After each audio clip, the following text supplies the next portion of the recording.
मित्रांनो, मैदान रिपोर्टरमध्ये आपल्या सगळ्यांचं स्वागत आहे। मी आलेलो आहे खंडाळा तालुक्यातील बावडा या गावामध्ये। मित्रांनो, या ठिकाणी सालाबादप्रमाणे यात्रा उत्सवानिमित्त भव्य दिव्य असा एक आदत एक बैल एक दुसा एक बैल या मैदानाचं आयोजन नियोजन दिनांक 28 मे रोजी करण्यात आलं आहे। या मैदानाचं आयोजन नियोजन कसं आहे, या मैदानाच्या नियम अटी कशा आहेत, त्याचबरोबर या मैदानाचं स्वरूप कसं आहे, हे सगळं आपण या मुलाखतीच्या माध्यमातून आयोजकांकडून जाणून घेणार आहोत। चला तर मग।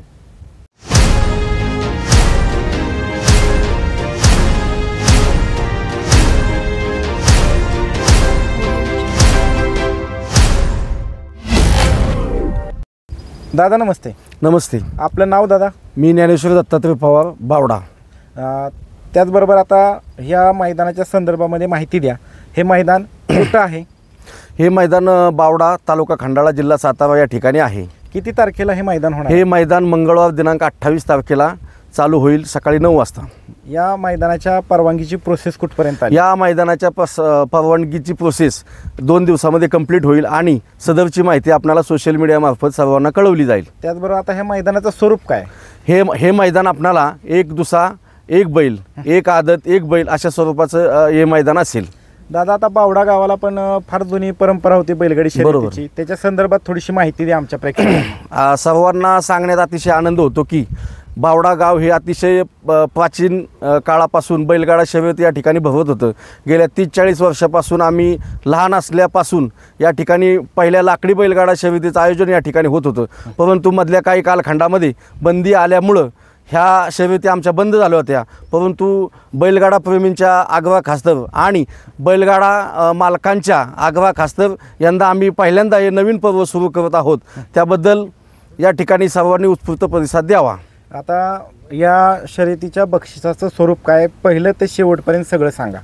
या ठिकाणी मंगळवार दिनांक 28 तारखेला होत असलेल्या बैलगाडा शर्यतीनिमित्त प्रथम क्रमांक आहे HF डिलक्स व डहाल, द्वितीय क्रमांक आहे रोख रक्कम 41,000 रुपये व डहाल, तृतीय क्रमांक आहे 31,000 रुपये रोख रक्कम आणि डहाल, चतुर्थ क्रमांक आहे 21,000 रुपये व डहाल, पंचम क्रमांक आहे रोख रक्कम 11,000 रुपये आणि डहाल, षष्ठम क्रमांक आहे 7,000 रुपये रोख रक्कम आणि डहाल, सप्तम क्रमांक आहे 5,000 रुपये रोख रक्कम व डहाल अशा स्वरूपाचं या ठिकाणी बक्षीस आयोजित केले।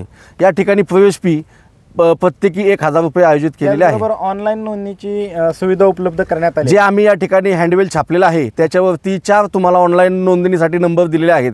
त्याच्यामध्ये किरण पवार, अमित दिलीप पवार, तसेच राहुल तात्याबा पवार आणि विनोद गणेशकर यांचे नाव आणि नंबरासहित आपल्याला हँडवेलवरती ते नंबर। ऑनलाईन नोंदणीच्या बाबत आणि मैदानावर नोंदणीबाबत माहिती सांगा थोडीशी।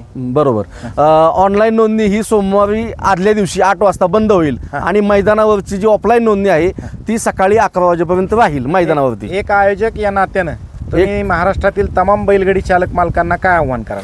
एक आयोजक या नात्यानं समस्त बावडावासियांच्या तर्फे आणि यात्रा कमिटी तसेच मैदान कमिटीच्या मार्फत मी सर्व बैलगाडा प्रेमींना बहु मालकांना एक कळकळीची आणि नम्रतेची विनंती करतो की भरघोस संख्येनं आपण या बैलगाडा शर्यतीचा या ठिकाणी लाभ घ्यावा।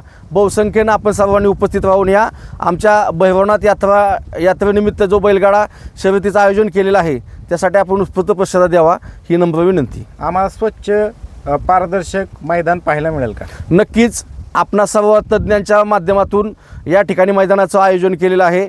तज्ज्ञांच्या मार्गदर्शनाखाली वेगवेगळे तज्ज्ञ पंच या ठिकाणी आपण नेमलेले आहेत।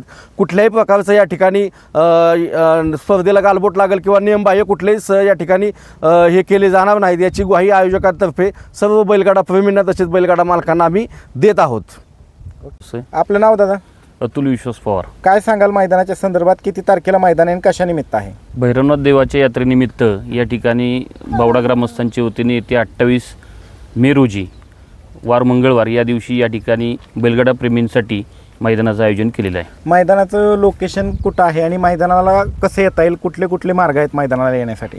मैदानाचं लोकेशन आपल्याला या मैदानावरती येण्यासाठी 3 प्रकारचे रस्ते उपलब्ध आहेत। खंडाळ मार्गे आपण येऊ शकता, बावडा किसोडी फाटा जो आहे त्या रोडने आपण येऊ शकता आणि लोणंद बाद्याकडून आलेली पब्लिक शेकमेरवाडीतून देखील या ठिकाणी येऊ शकतं। बावड्यामध्ये आल्यानंतर रामनगर आणि रामनगरमध्ये आल्यानंतर वाघजाई मंदिर, वाघजाई मळा या ठिकाणी मंदिर हे मैदान आयोजित केलेलं आहे। ठिकठिकाणी दिशादर्शक फलक आणि झेंडे लावण्यात निश्चित स्वरूपात ठिकठिकाणी तिन्ही बाजूला दिशादर्शक फलक आणि झेंडे या ठिकाणी बैलगाडा प्रेमींसाठी लावण्यात येणार आहेत. त्याचबरोबर दादा आता मैदानाकडे आपण वळूयात. मैदानाचं स्वरूप कसं आहे, मैदान कसं आहे, रान कसं आहे मैदानात? मैदानाचं स्वरूप असं आहे की मैदान हे कटकीचं आणि उराटीचं स्वरूपाचं मैदान आहे. रान आहे. आणि हां. एकूण मैदानामध्ये किती फाटे आहेत? एकूण मैदानामध्ये 10 फाटे आहेत. त्याचबरोबर पल्ला किती आहे? 10 फाट्या एकूण आहेत आणि पल्ला 700 फुटाचा आहे. बरं. आणि खाली सुट्टीच्या ठिकाणी एका वेळेस किती गट उभे राहू शकतात? 4 ते 5 गट एका वेळी त्या ठिकाणी उभे राहू शकतात. त्याचबरोबर निकाल रेषेच्या समोर किती जागा उपलब्ध आहे पुढं? 500 फूट जागा उपलब्ध आहे पुढं. ह्या मैदानाच्या आजूबाजूला धोकादायक परिस्थिती नाही, निर्माण बिलकुल करणारा- काही नाही. ओढा नाला किंवा खाचखळगे कुठल्याही प्रकारचा या ठिकाणी धोका या कुठल्याही प्रकारच्या बैलगाडीला होऊ शकणार नाही. त्याचबरोबर या ठिकाणी बैलगाड्याच्या निवाऱ्याला उतरतील तर किती जागा उपलब्ध आहे? बरंच प्रचंड मोठ्या स्वरूपाचं माळ आहे. आपण पाहत असाल आपल्या कॅमेऱ्याच्या माध्यमातून या ठिकाणी बऱ्याच स्वरूपाचं माळ या ठिकाणी निवाऱ्यासाठी बैलगाडी प्रेमींसाठी उपलब्ध आहे. त्याचबरोबर आता तुम्ही एक आयोजक या नात्यानं तमाम महाराष्ट्रातील बैलगाडी चालक मालकांना काय आव्हान कराल? या आपल्या चॅनेलच्या माध्यमातून सर्व तमाम बैलगाडा प्रेमींना एकच आवाहन करतो की खऱ्या अर्थानं मगाशी आमच्या ज्ञानेश्वर पवारांनी त्यांच्या मनोगतामध्ये सांगितलं की बैलगाड्याची एक विशेष परंपरा या गावाला पूर्वीपासून आहे. ज्यावेळी सातारा जिल्ह्यात काही नामवंत गावांमध्ये बैलगाड्या शर्यत आयोजित केल्या जायच्या त्यामध्ये खंडाळा तालुक्यातील एकमेव गाव बावडा होतं आणि त्यावेळी जड बैलगाड्या असायच्या, बैल देखील मोठ्या स्वरूपाची असायची. परंतु नंतरच्या काळामध्ये बैलगाडी शर्यतीवरती बंदी आल्यामुळं राज्य शासनानं या ठिकाणी बंदी घातल्यामुळं हे मैदान बंद करावं लागलं आणि बैलगाडी शर्यती प्रेमींची खऱ्या अर्थाने निराशा झाली.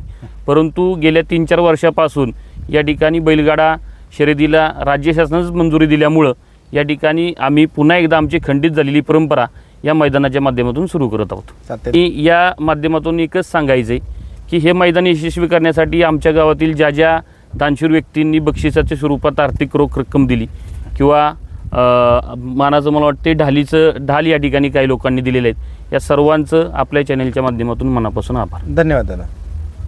दादा नमस्ते. नमस्ते. आपलं नाव दादा? माझं नाव किरण दिनकर पवार. काय सांगाल मैदानाच्या संदर्भात? मैदान कशानिमित्त आणि किती तारखेला? मैदान आपलं हे भैरवनाथ देवाच्या यात्रेनिमित्त भरवलेलं आहे आणि मैदान मंगळवार दिनांक 28/5/2024 रोजी भरवण्यात आलेलं आहे. बरं, आता वळूयात आपण दादा मैदानातील नियम अटींकडे. पहिला मुद्दा, या मैदानात बैलाच्या कुठल्या अवयवावरती निकाल दिला जाईल? बैलाच्या आपल्या पायावरती आपण निकाल जाहीर करणार आहोत. त्याचबरोबर एका वेळेस किती गट खाली जातील? एका वेळेस 5 गट खाली जाणार आहेत. त्यांना टाईम लिमिट किती मिनिट? 10 मिनिटाचं टाईम लिमिट असणार आहे. त्याचबरोबर दादा ह्या मैदानामध्ये लॉबी टचचा निर्णय कसा असणार? लॉबी टच गाडीला निकाल दिला जाणार आहे. तास पलटीला निकाल दिला जाणार नाही. संपूर्ण गाडी तास संपूर्ण गाडीने पलटी केल्यानंतर निकाल दिला जाणार नाही. लॉबी टचला निकाल आहे. त्याचबरोबर खाली झेंडा पंच म्हणून कोण काम पाहणार आहे? झेंडा पंच म्हणून सुनील मुळीक म्हणून झेंडा पंच आहेत, अतिशय नामांकित असे. ते झेंडा पंचाचं काम करणार आहेत. या मैदानाचं समालोचन कोण करणार आहे? समालोचन आमचे मित्र मयूर तळेकर आणि विकास जगदाळे सर, ह्या दोघांना समालोचक म्हणून आम्ही सांगितलेलं आहे. सुट्टीच्या ठिकाणी आणि पुढे निकाल रेषेच्या समोर कॅमेरे असणार आहेत? 3 कॅमेरा असणार आहेत. वरती 2 निकाल रेषेला असणार आहेत आणि खाली सुट्टीला 1 कॅमेरा असणार आहे. STC लाईव्ह त्यांना ती जबाबदारी दिलेली आहे. त्याचबरोबर दादा, आता एखादी गाडी गट विजेती झाली आणि त्या गाडीवरील चालकाने बैलाच्या शेपटीचा चावा घेतला, ही बाब तुमच्या निदर्शनास आली अथवा कोणी ऑब्जेक्शन घेतलं तर ती गाडी गटाची असो अथवा सेमीची असो ती बाद केली जाईल का? 100% बाद केली जाईल. कारण की मैदान हे नियमानुसारच चालणार आहे, रितसर होणार आहे. तर अशाही कुणी गाडी चालकांनी अशी कुठली गैरकृत्य करू नये अशी त्यांना विनंती करतो. त्याचबरोबर ह्याच प्रकारचं कृत्य जर फायनलला झालं तर काय निर्णय असणार आहे तुमचा? फायनलला झालं तरी तोच निर्णय असणार आहे की आपला जी काय आयोजकांचं जे काय देतील रक्कम त्यात त्यांना समाधानी व्हावं लागणार आहे. बरं. त्याचबरोबर दादा, आता गटाला समान गाड्या उतरल्या तर कसा निर्णय असणार आहे? गटाला समान गाड्या उतरल्यानंतर त्या गाड्या परत सोडणार आहोत आम्ही. सेमीफायनलला समान गाड्या उतरल्या तर? सेमीला उतरल्या तर त्या दोन्ही मालकांच्या संगनमत झालं तर ठीक आहे, नाहीतर त्यांनी पण परत पळायची तयारी ठेवायची. आदत दुसऱ्याचं मैदान घेत आहे, मोठ्या संख्येने गाड्यांची उपस्थिती असणार आहे आणि आपण पाहिलं तर अवकाळी पाऊस येतोय बऱ्याच ठिकाणी. ह्या ठिकाणी अवकाळी पावसाने निसर्गाने साथ दिली आणि अवकाळी पावसाचा फटका जर मैदानाला बसला तर तुमचं आयोजन नियोजन कसं असणार आहे? शक्यतो पहिलं सांगायचं म्हणजे पावसाचं प्रमाण अतिशय कमी आमच्याकडे आहे आणि जे आम्ही मैदान निवडलेलं आहे ते जरी पाऊस पडला तरी अतिशय टणक असं आपलं मैदान आहे. उराटीचं मैदान आहे, मुरमाडाचं रान आहे सर्व, त्यामुळं पावसाचा इथं कसल्याही प्रकारचा फरक पडणार नाही. निर्णय कसा घेतला जाईल? त्यावेळेचा निर्णय परिस्थिती बघून एक चांगला निर्णय घेतला जाईल. बरं, त्याचबरोबर आता दादा शेवटचा प्रश्न जाता जाता, ह्या मैदानामध्ये थेट आयोजकाची अथवा गावगाडी फायनलला पळवली जाईल का? कुठल्याही प्रकारची आयोजकाची गाडी गावगाडी पळली जाणार नाही. एक आयोजक, एक ग्रामस्थ आणि बैलगाडी प्रेमी या नात्यानं महाराष्ट्रातील तमाम बैलगाडी चालक मालकांना काय आव्हान कराल? मी सर्व तमाम गाडी मालकांना, गाडी चालकांना विनंती करतो, मैदान अतिशय चांगलं आहे, मैदान रितसर होणार आहे, त्यामुळे सर्व गाडी मालकांनी या स्पर्धेत भाग घेऊन मैदानाची शोभा वाढवावी अशी सर्वांना विनंती करतो. धन्यवाद दादा. धन्यवाद. नमस्ते दादा, आपलं नाव? नमस्कार, राजू शेठ मासा, का आपल्याकडे संघटनेचा कुठला पदभार आहे दादा? खंडाळा तालुका अध्यक्ष. काय सांगाल मैदाना संदर्भात? तुम्ही मैदान पाहिलं, कसं आहे मैदान? मैदान एक नंबर पळायला आहे आणि आमच्या तालुक्यात एक नंबर, आणि उराटीचं रान, किती जरी पाऊस आला तर बैलगाड्या क्षेत्रवाल्यांना अडचण येणार नाही, एवढेच मी अनुभव संख्येने माझ्या तालुक्यातल्या मैदानाला बैलगाड्या संघटनेने म्हणजे सगळ्या बैलगाड्या प्रेमींनी यावं, एक नंबरचं मैदान करून धावणार आमचं तालुका. धन्यवाद दादा. धन्यवाद. बैलवनाथाच्या नावानं